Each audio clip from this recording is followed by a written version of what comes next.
Hello, welcome to our channel. ക്യാൻസറിനെ തോൽപ്പിച്ച നടീനടന്മാർ ആരൊക്കെയാണെന്ന് നമുക്ക് നോക്കാം.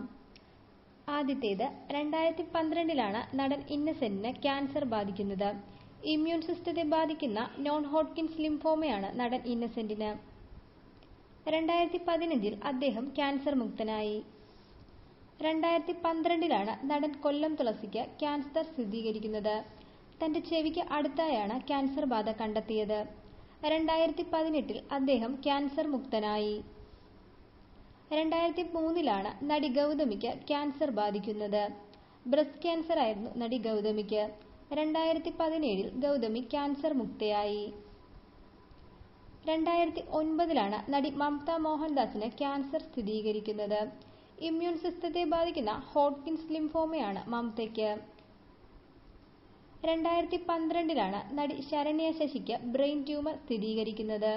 2020 ശരണ്യ ക്യാൻസർ മുക്തയായി. മനീഷ കൊയ്രാളയ്ക്ക് 2012 ക്യാൻസർ സ്ഥിരീകരിക്കുന്നത്. ഒവേറിയൻ ക്യാൻസർ ആയിരുന്നു മനീഷയ്ക്ക്. 2019 ക്യാൻസർ മുക്തയായി. 2020 സഞ്ജയ് ദത്തിന് ക്യാൻസർ സ്ഥിരീകരിച്ചത്. ലങ് ക്യാൻസർ ആയിരുന്നു സഞ്ജയ് ദത്തിന്. ഇതുപോലെ നിങ്ങൾക്കറിയാവുന്നവ കമന്റ് ബോക്സിൽ ചേർക്കൂ. Thank you for watching.